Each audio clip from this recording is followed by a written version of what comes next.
John Christopher Depp II, Part 2, in the actor's room. Welcome back. My name's Jeff. This episode, we continue talking about the life and times of this interesting artist, Johnny Depp. Sit back, relax. I hope you enjoy this episode of the actor's room. Here we go.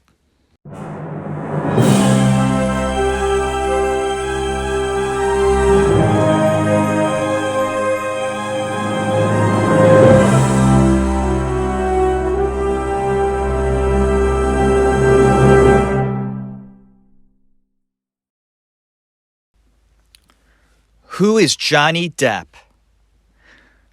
And he's not the only one I've been interested in knowing truly what they're all about. These actors, these actresses on the screen that we look up to or just enjoy their work. But ladies and gentlemen, they're people. Like you and I, they have feeling, they have emotion, hurt, they get scared. Johnny Depp, he is frightened, downright afraid of clowns. I am as well, but I'm not frightened of them. They just creep me out. Johnny Depp has a severe fear of clowns. So let that sink in. They're people. They have fear. They hurt inside. And they're trying to go through whatever is going on in their life. They're trying to deal with it. And I think we kind of forget about that. That they really are people. And they have problems. And yes, they do magnificent work. And we admire them for that. Well, most of us anyway. Looking up to them. But we also have to acknowledge how they're human beings. And I always want to dive into these people, so to speak. Learn more about them and try to figure them out from the outside looking in. I'm the guy on the outside, reading things, talking to people, watching docs, looking stuff up, and so on. Because I find it interesting. I find people interesting. I find the guy down the street interesting, right? And I find these big stars that have gone on and done work that I admire and have always wanted to do for myself. That's another thing. I have an interest in art, actors, films, short stories, short films. Because that's what I did. And that's what I inspired to be. So if you're listening to my show, I try to find out what they're all about. And trying to figure out Mr. Johnny Depp was quite a road. Up and down, all over the place. And like I said, I don't know where I'm coming to a conclusion of, right, with him. On the show, I'm going to try to. And I'm going to touch on his movies, his art, acting. And I will. But first, before I do that, I want to try to explain Johnny's road. This interesting, winding road. Like most of these stars anyway. Johnny's not the only one. But his is unique, I think. Other stars' roads are pretty boring and straight on. They lead interesting lives. Lead, not leave. They lead interesting lives, not leave. They don't leave their lives. But they lead interesting lives. But Johnny, he's just a little different, isn't he? And if you don't know anything about his personal life, here we go. I think he's outgoing. And I think that he finds it easy to make friends. Not all actors are like that. Johnny is. He found it easy to network. And when he got his foot in the door, he did great work right off the bat. Then fame hits. Some people don't know how to deal with fame. They don't know how to deal with money. And I think in his early career, Johnny did a pretty good job at both of those things. Fame and the money. Now, he wasn't making ridiculous amounts of money just yet, but he was making some pretty good money. Enough money, of course, after 21 Jump Street, that he was able to pick and choose what kind of movies he wanted to do. Different kind of films. And that is when you're tested. And Johnny was definitely tested in the business. Being a heartthrob, teenage heartthrob. Posing for all those pictures. Being in magazines, getting the fan mail. Having all that adulation. People doing things for you. Johnny being able to set his mother up with a house. And let her sort of retire. That meant a lot to Mr. Depp. To take care of his mom. He also allowed his family to sort of be a part of his success. His sister Christy, his older sister Christy, pretty much runs or ran his finances. Can you believe that? Or part of them. Now, Johnny does have a firm or had a firm that controlled his money, but his sister Christy had a big part in his finances. And also runs his production company.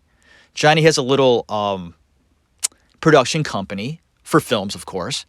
And Christy runs it. When I was trying to do my Brando screenplay, I made a lot of connections. And one of my connections was Christy. I knew somebody that gave me her email address directly. So I was able to, cut through some red tape and directly email Christy. Now, folks, that was about 15 years ago. Okay. I don't even remember if Christy got back to me or not. She might have. I don't know. I tried looking up if I saved her email address. And me being a freaking bonehead, I didn't keep her email address. Should have put it, and maybe I did put it in my phone. I don't even know if I had a phone 15 years ago, folks. I probably didn't. But Christy, and her name is Christy Dombrowski, Johnny Depp's sister. They're close. So close, Johnny has her running things. Very close to his family. And when he got famous, he wanted them to be a part of that. But now people are relying on you. Your family's relying on you for your success. They're almost part of your identity now.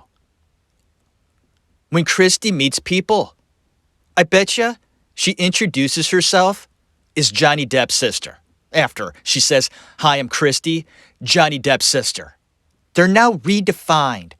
They also now have this image, upholding this iconic status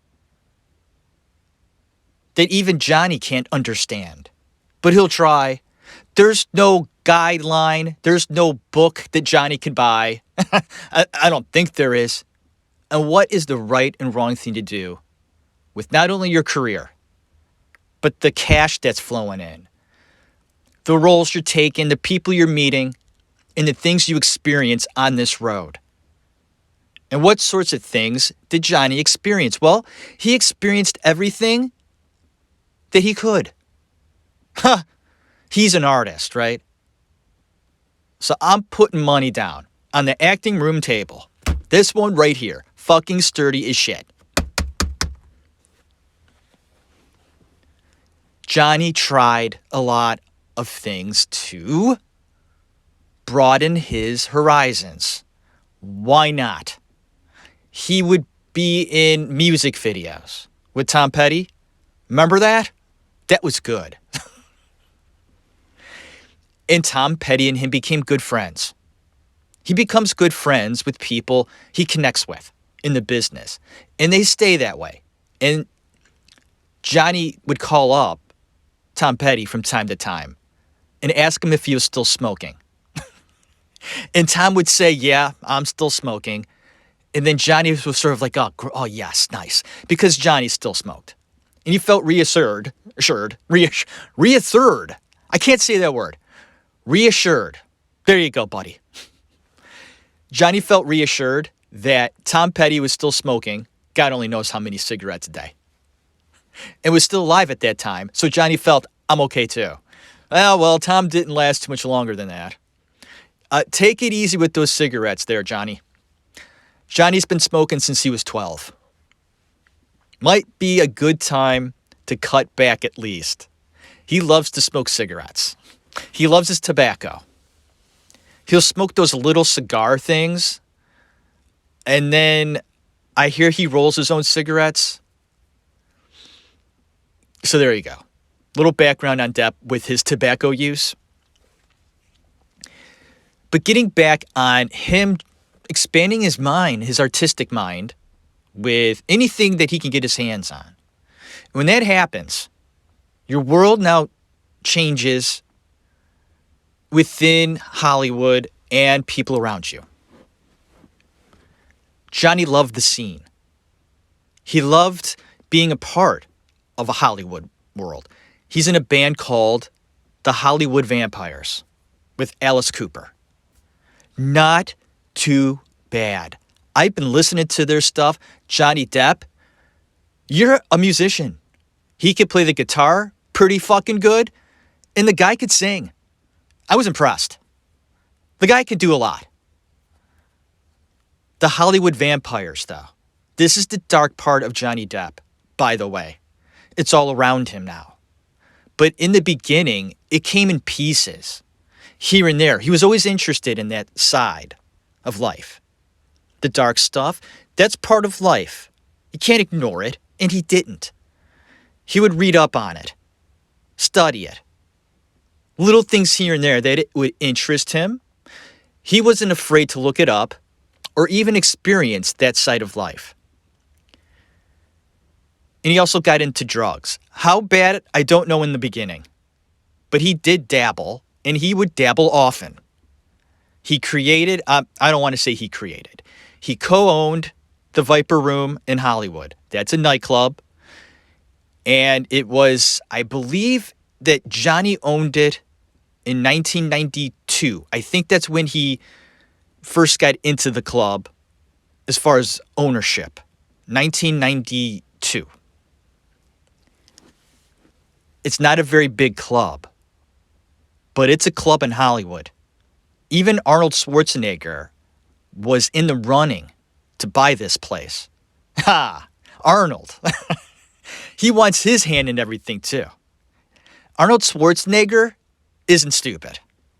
Okay. He may look stupid. He may sound stupid. But that man's not stupid. What he did with his life, and we may talk about him in the future, that deserves a few episodes. Back on Depp. He got the Viper Room with a few other people. He didn't own it outright. He co-owned it. This place was small. It was cool. It was happening. It had a little bar. It had a little VIP section. And then it had a stage where Johnny Depp could play his music. He loved music. So when he wasn't acting or he would have a break, he'd be at that fucking club, up on stage, rocking out. Plus, they can do drugs there without being disturbed. That club is a great way to do drugs without getting caught. I hear that the cops back then in the early 90s in Hollywood, they figured, hey, drugs are used. We know they're used. So at least it'll be in a, I guess, in a confined area where people aren't going to hurt each other, maybe just themselves. But Johnny was part of that world. Drugs, sex, competition, music, rock and roll, temptations, light stuff, dark stuff, but a whirlwind of shit. He was living the life of a successful, interesting, wild actor / artist. And boy, did he pick interesting material. Edward Scissorhands, his first big hit. Edward Scissorhands, I believe to be pretty close to, I don't know if I want to call it a masterpiece. It's an excellent film. It's artistic. It's silly, but it works. Tim Burton, you fucking nailed that movie. You did. The casting was perfect. You and Johnny had great chemistry. Johnny took a leap. He jumped off that cliff with this character, and he made it almost like a cartoon, yes. It's a cartoonish character, but he made it real and human, and you felt for Edward, didn't you? Although in the movie he's supposed to be mechanical, he's far from it. He was more human than everybody else in that movie, wasn't he? There are moments that Johnny Depp gives in Edward Scissorhands that a lot of actors, and I mean a lot of actors, couldn't do. You see his sensitivity and his imagination. That word I used in my first episode describing that actor, that man. His imagination is off the charts. And he plays. It's fun for him. It shows. His moments, they come from a place of reality for him. And then when that happens, we see it too. He uses his eyes. His movements are gentle, not rushed and not forced, but just in the moment. I don't know what research he does, but he places great pride in his makeup. How he looks, that's fun for him. Hey, you're going to play a role, do it right. And he does. Edward Scissorhands will prove to not only Johnny Depp, but to the audience, this kid's got something special. I can't wait to see what he does next. He flourishes upon the stage with characterization, improv, makeup, and Tim Burton. Him and Tim, what a duo. It's almost like Scorsese and De Niro. Pretty close.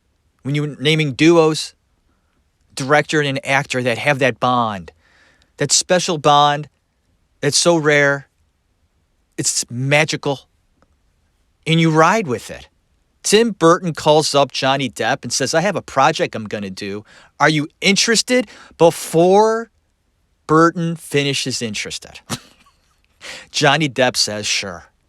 I don't even need to see the script, Tim. Let's do it. It's faith. Having faith and loyalty.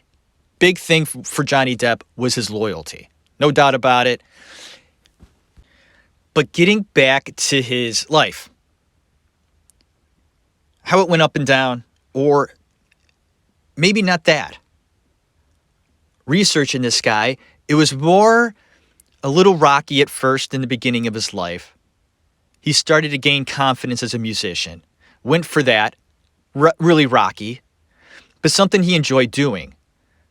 And when he started to act, seeing success, the road becomes smooth with that and your success.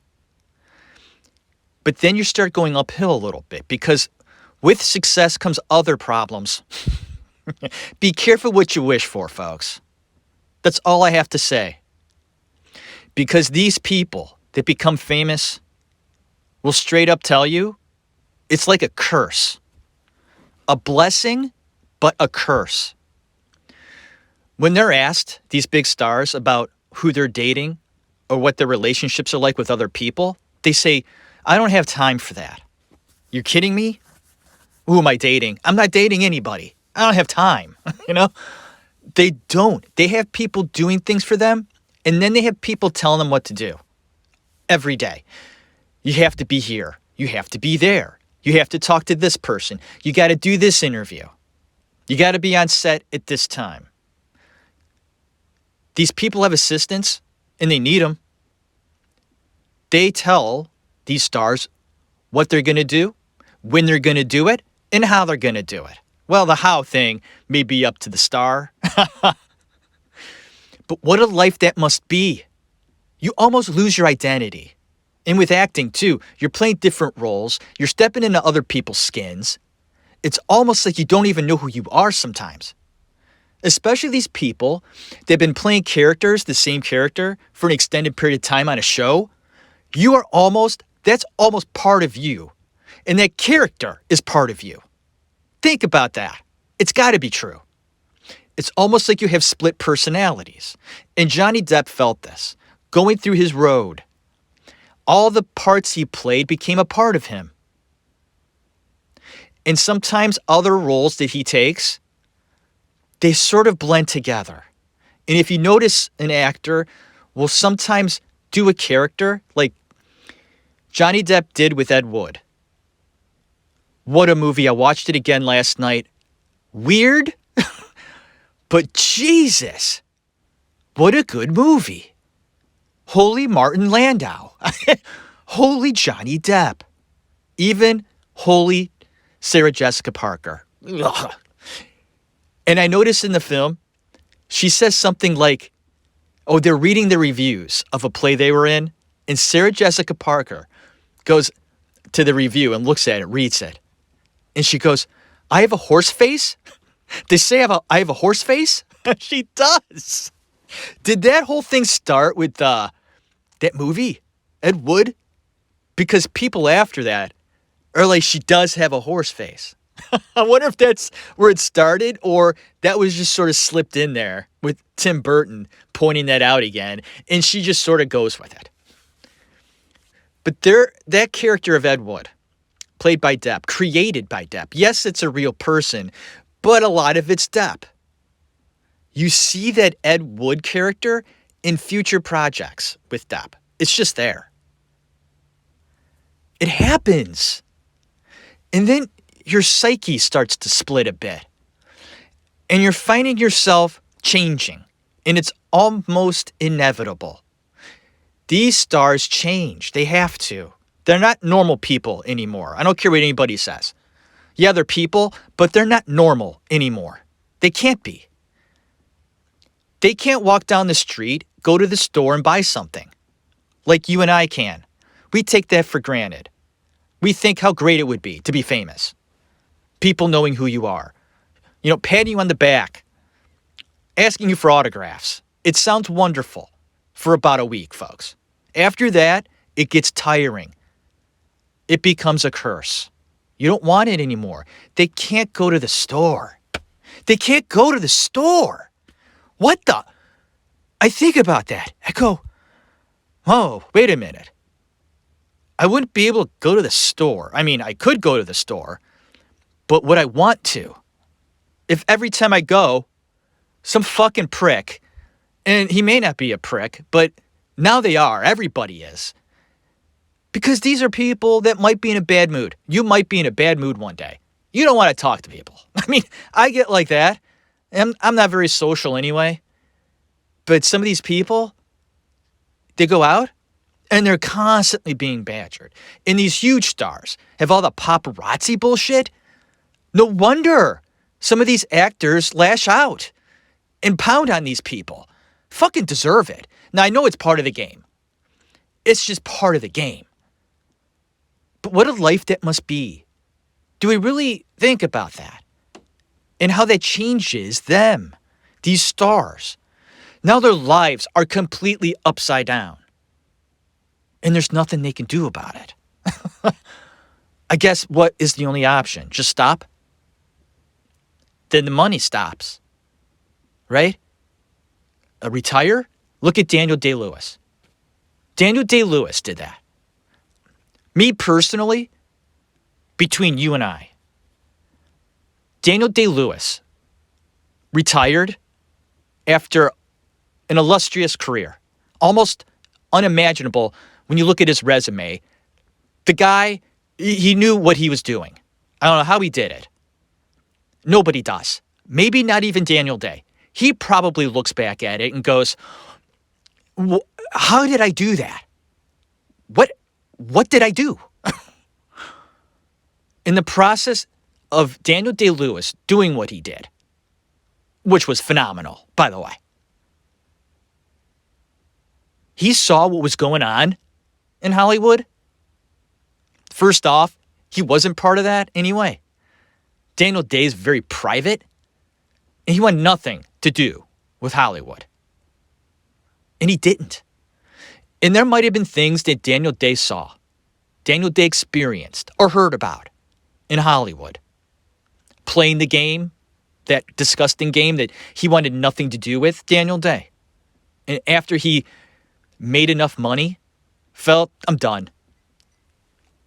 He did all that he could have imagined being an artist, an actor, and said goodbye. Goodbye, Hollywood. Don't need ya. Good luck. I hang up my acting boots. Thank you. And he walked, glided into the sunset. God bless you, Daniel Day-Lewis. God bless you. But some of these other stars, they can't do that. That's their life now. Whatever that life is, Johnny Depp became a part of that. And what's going on with him now? Oh, man. Did he step into it? He stepped into a big pile of bullshit. This nice kid, good-looking kid, all this talent. Jack Sparrow, man. Jack Sparrow, Donnie Brasco, I told you to watch. Did you watch it? And what do you think? If you didn't, okay, watch it next week. You won't regret it. Not only is it a good movie. You like mafia movies? You'll fucking love this movie. But Johnny Depp gives the performance of his life. It's not outlandish. It's not a quirky character that he just pulls off because he just can. He's that guy. Because he's that guy that can use his imagination. But when Johnny Depp steps into a role that is a normal person, okay, where he's just a guy, you could see just how fucking good he is. And if you watched it, or you know about Donnie Brasco, am I right? But he nailed every scene. He nailed the accent, the mannerisms. He changed in the film, his character. There's arcs. And he acted with Pacino beautifully. Chemistry's there. You could tell they liked one another. Johnny Depp, like I said last episode, is a great actor. But he ran into the gauntlet, man. He's a big star, right? Donnie Brasco, good film. And he decided that he didn't want to sell out. He felt that I'm not going to do that. I'm going to do the films I want artistically. And it's not about the money. It's all about the art. Money's nice, and he has plenty of it. But he said that. Oh, I've seen him before Pirates of the Caribbean. He said, I will never do that. I won't do it. That's not me. That's not my road. I'm dealing with shit, dabbling in stuff. But I'm okay with this. And then he decided to do this Disney movie. And why? Because He wanted his kids.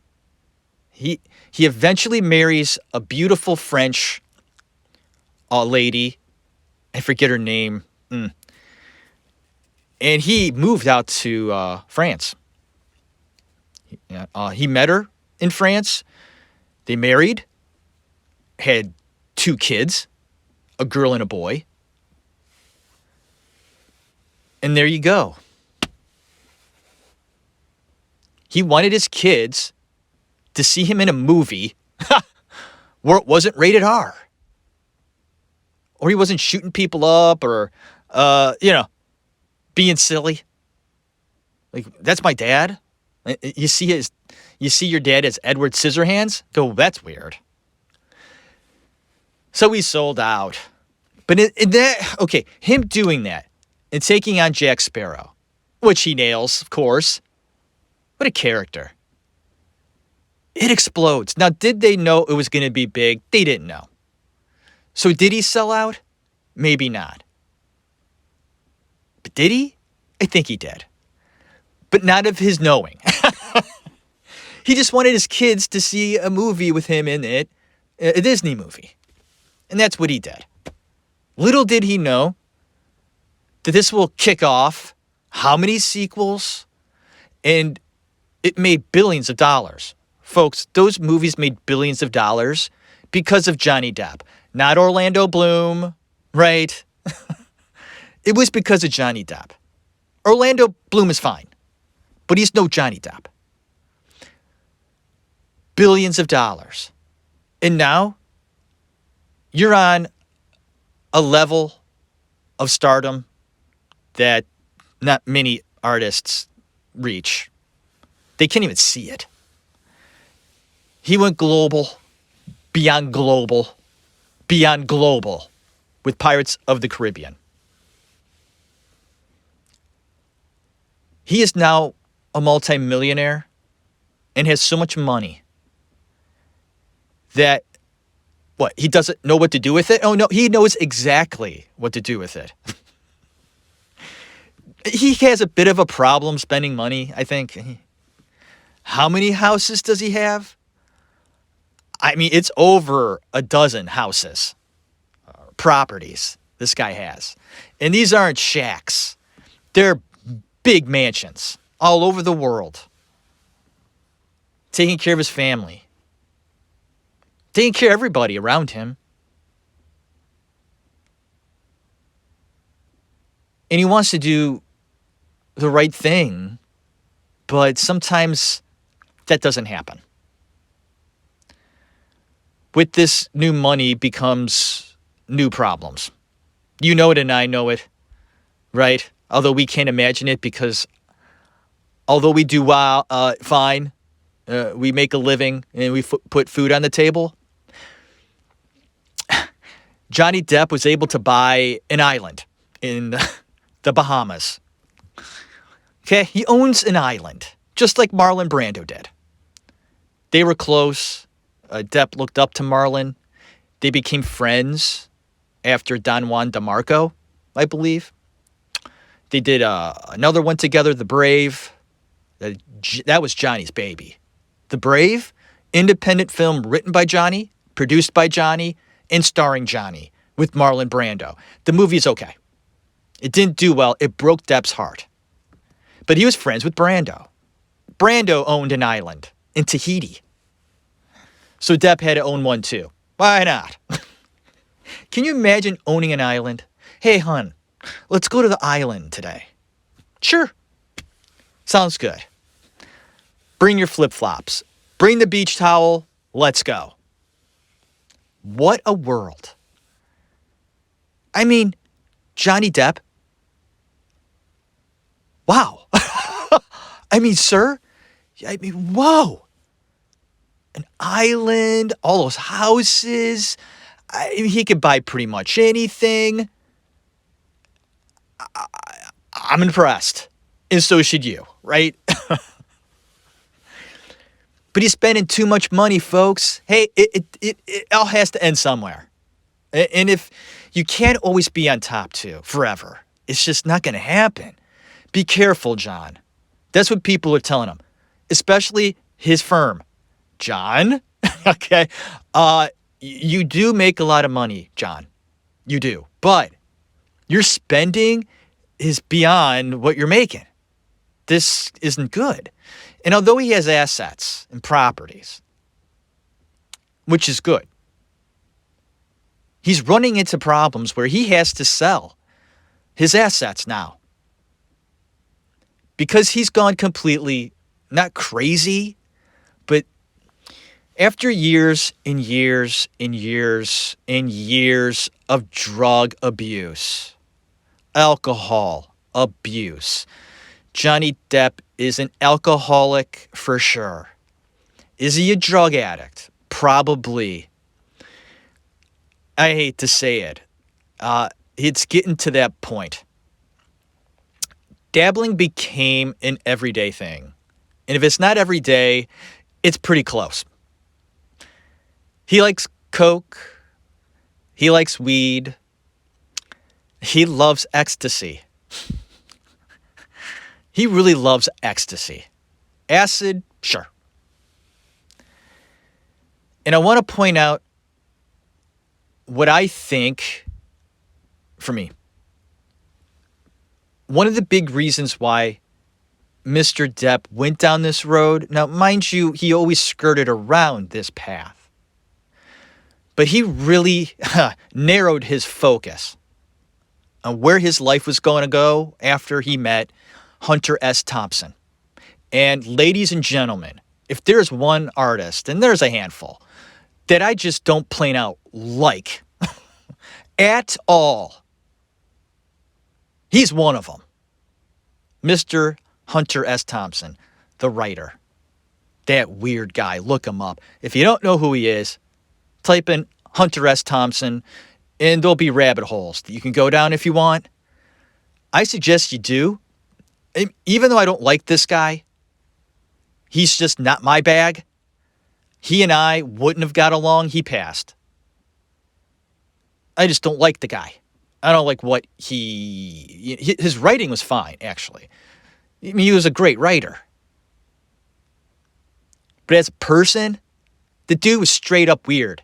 Different's different. I get that. Straight up weird. Not right. Crazy. A crazy motherfucker.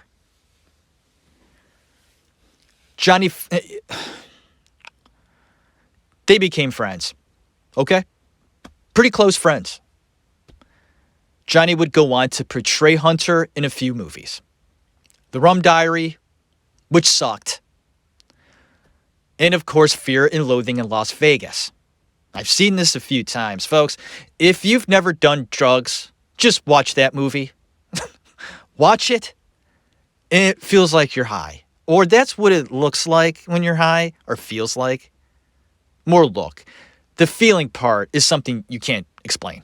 You could try to. But when you're all messed up on drugs, that's a pretty good example of what it feels like. That movie, I sat watching it about a week ago. It was after 10 o'clock. Kids are in bed, of course. You don't want your kids watching that, by the way. I wouldn't even want my mom watching that. She, that's just not her thing. It would just disturb her. She would last about 5 minutes, if that. Holy drugs. And if Johnny was dabbling before he met Hunter, that changed. And ever since he met Hunter, his life went down. That's my opinion. People might disagree and say, Jeff, no, he broadened his artistic life even more. And he'll go on to do great work after meeting Hunter, sure. But his life, his personal life, took a hit. Big time. For soon after this, his relationships with women are not good. Although he's still loyal with women. He will go on bouts of drunkenness, drugginess. And when you are in that state, high as a kite, you are no longer soft-spoken, fun, charming, spunky Johnny Depp. The guy that you take home to meet the parents. That's gone. Depp now becomes what he coined a monster. That's from Johnny Depp. When he's on his drug-fueled binges. I'm going to say bringes. What the hell's that? When he's all messed up, he's almost another person. He's violent, loud. Hey, that happens. He doesn't even remember what he does. Now that I don't like. If you're going to take drugs, be responsible. Johnny has a history of destroying hotel rooms. It was so bad the one time, $20,000 worth of damage. Folks, if you're doing $20,000 worth of damage to a room, I don't care what room it is, and you do $20,000 worth of damage, you have a problem.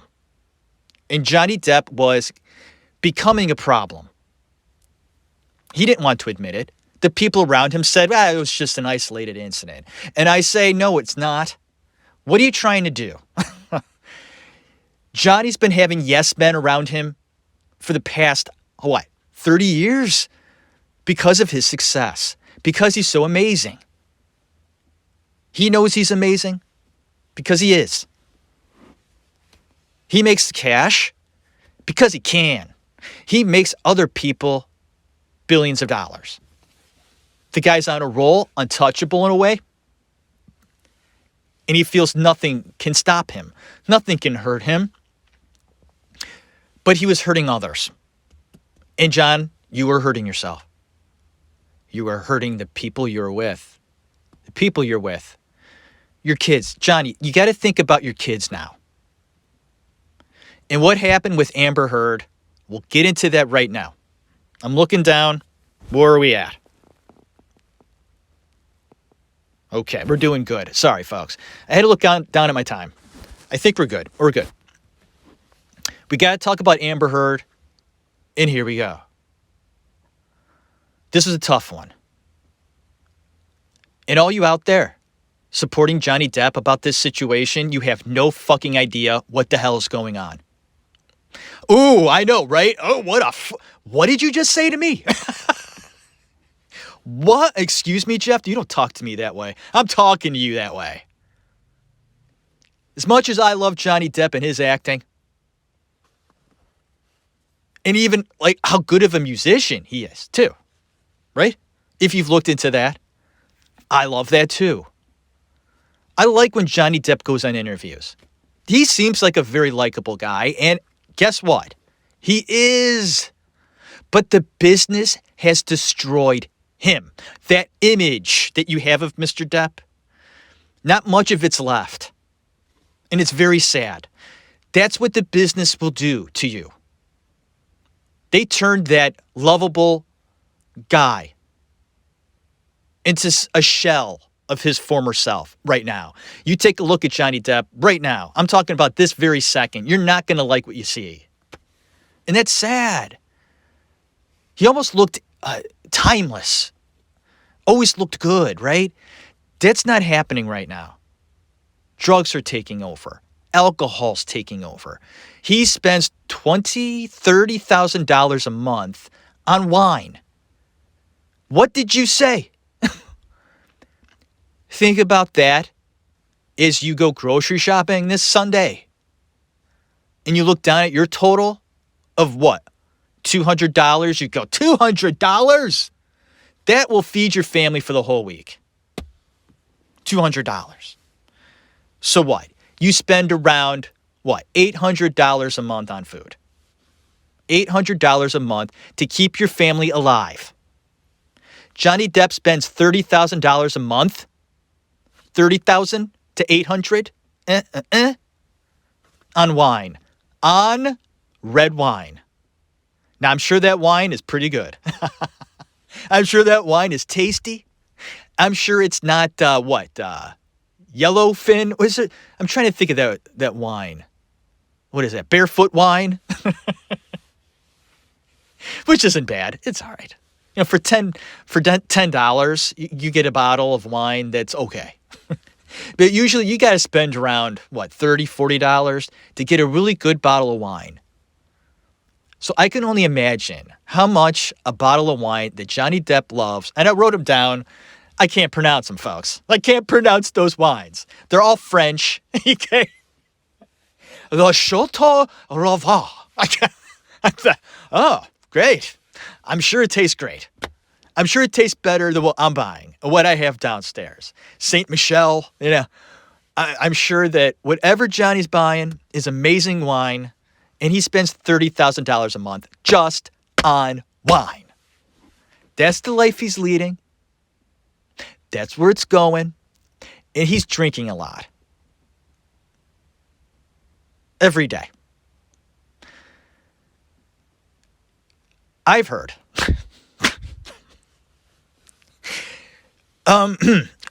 Johnny Depp is kind of like a vampire. Now, I'm not saying he sucks blood. I don't know that for a fact. He might.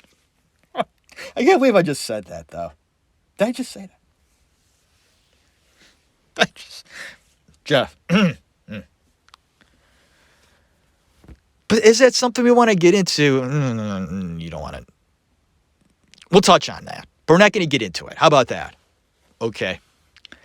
Johnny Depp doesn't really sleep at night. He's up at that time. He's up. He sleeps during daylight hours, I hear.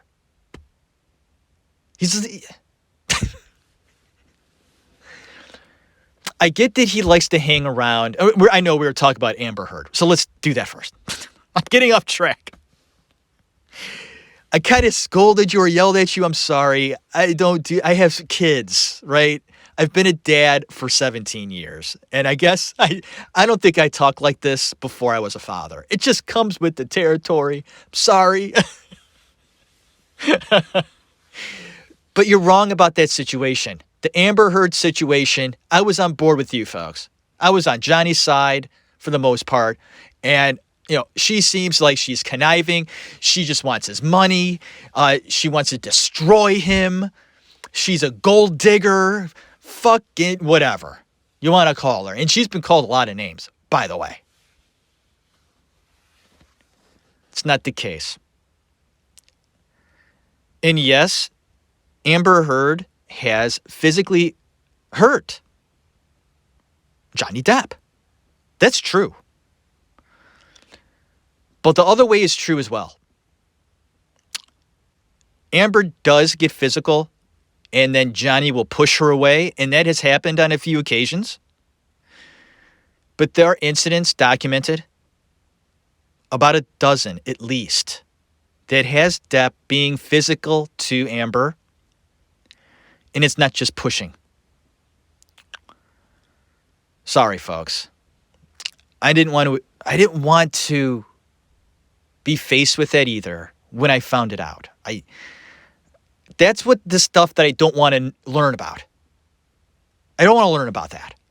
I want to believe Johnny Depp and his supporters that Amber Heard is just destroying him because she's a bitch. She wants his money. She just wants half of what he's got, which is a lot. But for how long? We don't know. Because of what happened. Because of what he's become. And it is of his doing. Nobody put a gun to Johnny Depp's head and said, you have to drink an excessive amount of wine every day. You got to take all these drugs. And you have to destroy not only yourself, but people around you in the future. Nobody did that. He did that to himself. And I don't think he likes the person he's become and has regrets.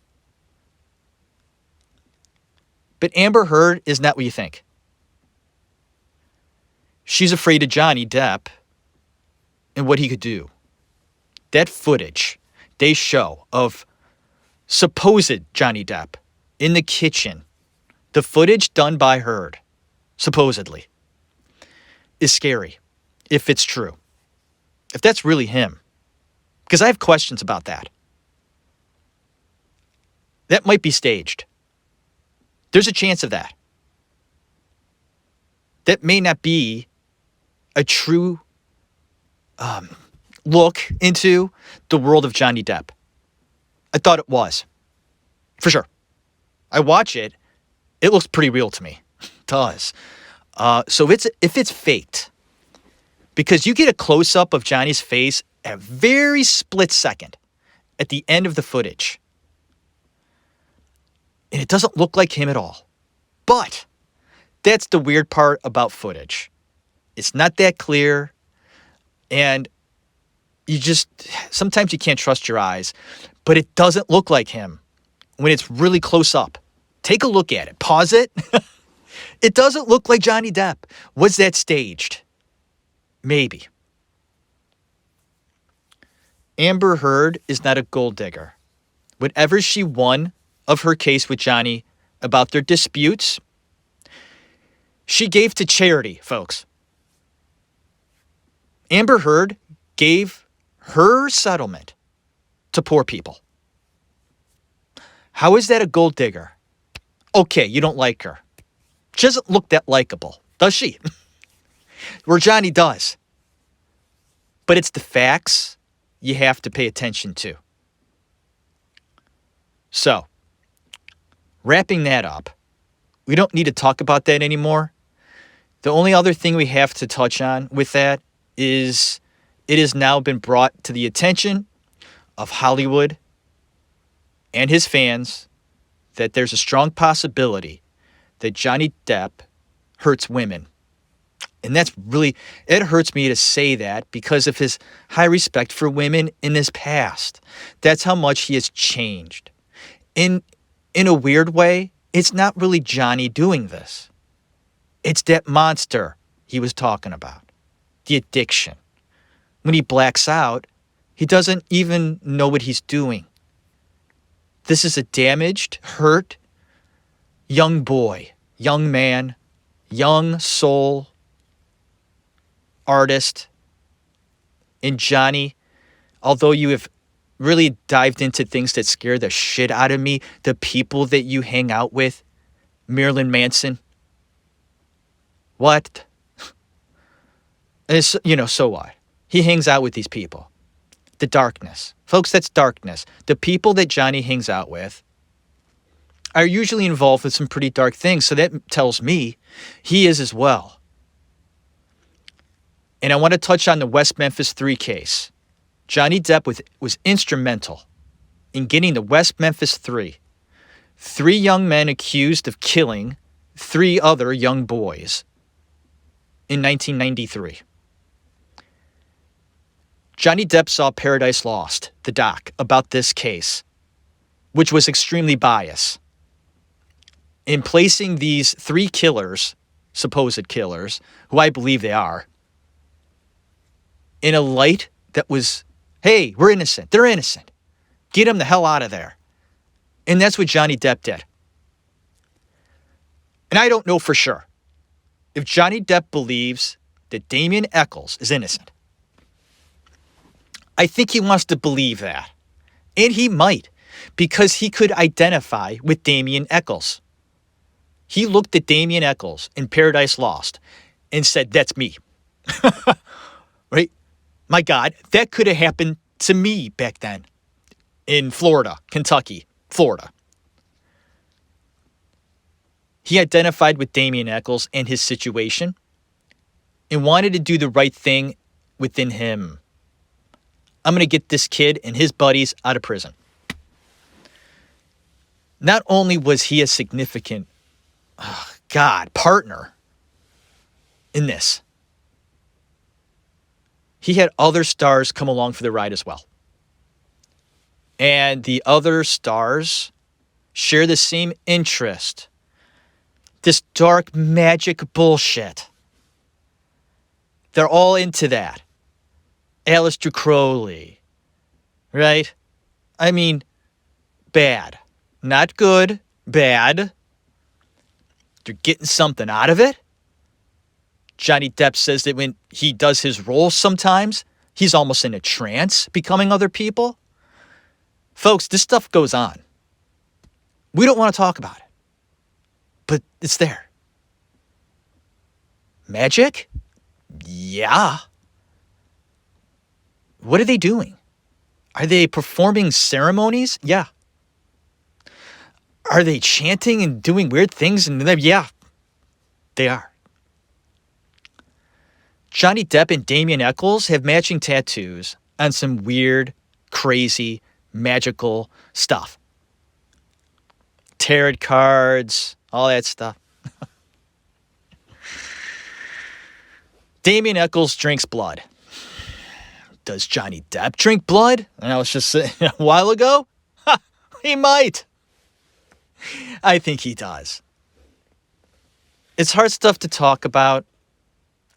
I don't know if I'm going to do a part 3. Because there is more to talk about with Johnny Depp. We can get into that next week in the actor's room. We got to wrap it up. I'm not going to call it a Johnny Depp wrap up. We're going to keep wrapping that thing. We're just going to wrap the shit out of it. You can't even open it. It's just going to be all wrapping. Wow. I hope you enjoyed the show. A lot going on, man. Talking about these people. It's fascinating, right? Interesting. I hope you enjoyed it. Support the show. Always do that. Leave a 5-star review.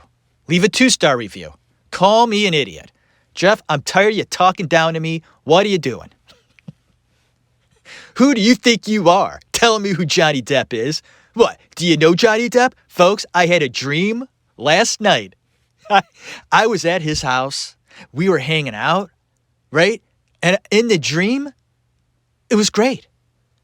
In my dream, Johnny Depp was very approachable, very hospitable. He was getting me drinks. He was dropping stuff in his kitchen. It was funny. In my dream, he's getting stuff. He's kind of goofing around, and he's dropping stuff in his kitchen. He's laughing about it. He's like, I dropped that.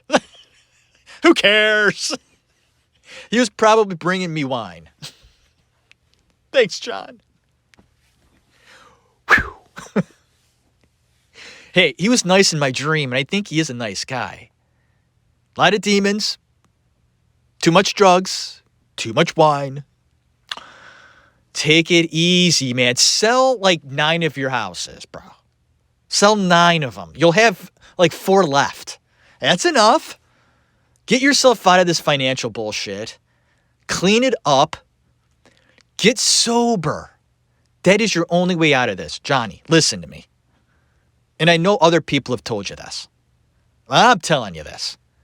If you want to turn it around, and you always can, America and most of the world love a comeback story. There's nothing like it. You sober the fuck up. It's going to be hard. You could do it. You can still smoke cigarettes, man. Just clean up. Okay? You do that, you start looking better, you start feeling better, and then you get back to work. You show people you could do it. You do a little film here. You do a little something there. Sober. You're like Johnny Depp 20, 30 years ago. On time. Right? Knowing your lines. Johnny Depp doesn't learn his lines anymore. He uses the Brando earpiece technique. Johnny, don't do that. Just, he's going there, folks. That's where he's going. That's the wrong road, John. You know it and I know it. Snap out of it. You're better than that. John, you're better than that. You know that. Turn it around. Enough is enough. Hunter S. Thompson, he's gone. He's dead. Okay? You got to be you again. Don't be Hunter anymore. You're not Hunter. You're Johnny. All right. Thank you. Tune in next week as we wrap up Johnny Depp in part 3. God bless you. Have a good one.